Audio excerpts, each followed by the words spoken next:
Osama bin Laden met his demise on the 2nd of May 2011 when the Navy SEALs raided his compound in Abbottabad, Pakistan. And just a week later, a Counter-Strike map would soon catch the attention of the mainstream media as it aimed to recreate this very same compound. But more on that soon. During the raid, every single item in bin Laden's hideout was secured and investigated. Forensics teams searched things such as personal items, documents, CDs, and most importantly, Osama's personal hard drive.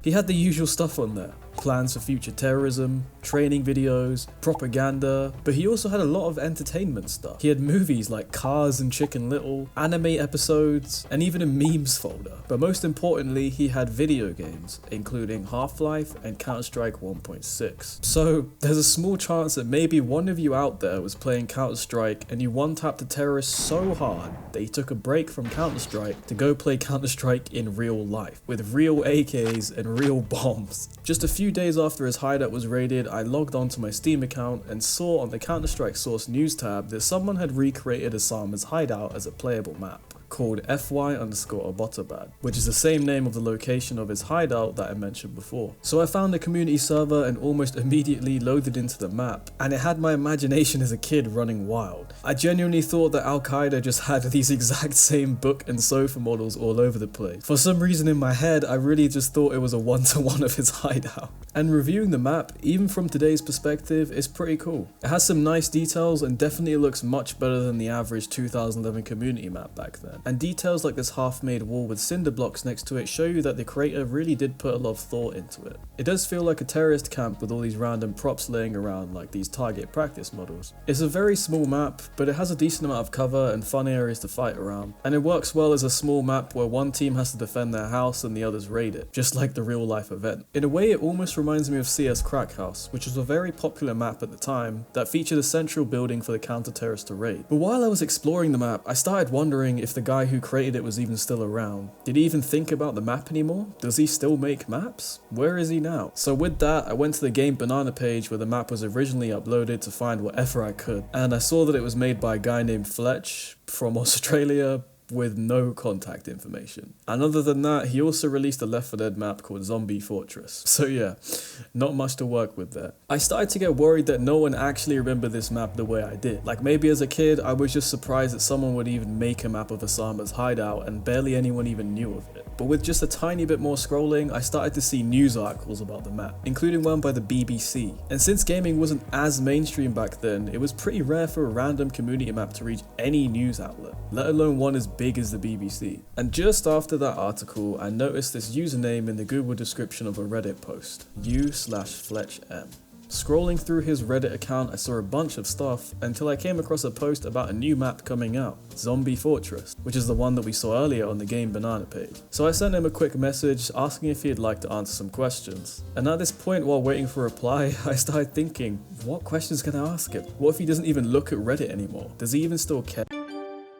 Hey, sure thing. So yeah, he replied very shortly after. And surprisingly, he was very happy to talk about the map. So I shot him over some questions about it, as well as about himself, and I waited for a response.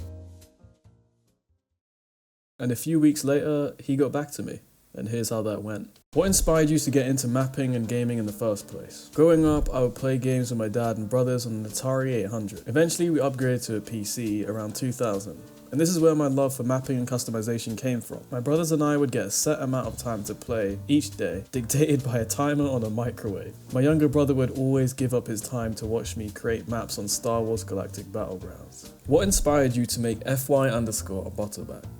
At the time, I was studying game design and development at TAFE, which is like community colleges in the US. I spent most of my time on Reddit, gaming, or creating Counter-Strike source maps in Hammer. When the news broke of the raid on bin Laden's compound, it was all over the internet for like a week straight. It looks like it was inspired by someone else's post titled, "Do you think someone will make CS Abbottabad?" Hence the reason my post was titled, "Will someone make a CS Abbottabad?" Yes, they will. How much of the real hideout did you research when making the map? From memory, it was mostly Google Maps and whatever news articles were coming out at the time. You can also see me providing information in the comments on the following Reddit post. And within that link, he actually has a whole development process right here, including cut features like a working helicopter, which is just crazy. I've left all that in the description. I always thought the map came from his imagination, but it does look like he's actually used a lot of real world information. So what we see in game is kind of a faithful recreation of the compound.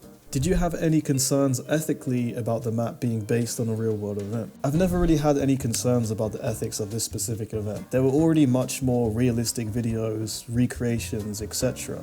I know my parents were traveling at the time and they were concerned about my safety. They're worried that terrorists might be coming to get me, and looking back now, I understand their concerns. Did you expect it to blow up as much as you thought it did? I expected it to blow up a little bit online within the gaming community, but the news sites and radio interviews were completely unexpected. I was excited to get my name and work out there, and I was happy to see lots of servers and people playing the map. Did anything cool come from the map's popularity? I made a bit of money on a side job from someone with a car crash recreation business in the US. They were interested in the 3D modeling and animation aspect and how they could apply it to their business. This really made me wonder if there's a car crash recreation made in the Source engine out there somewhere. Do you ever still think about it now, or have you had anyone talk to you about it?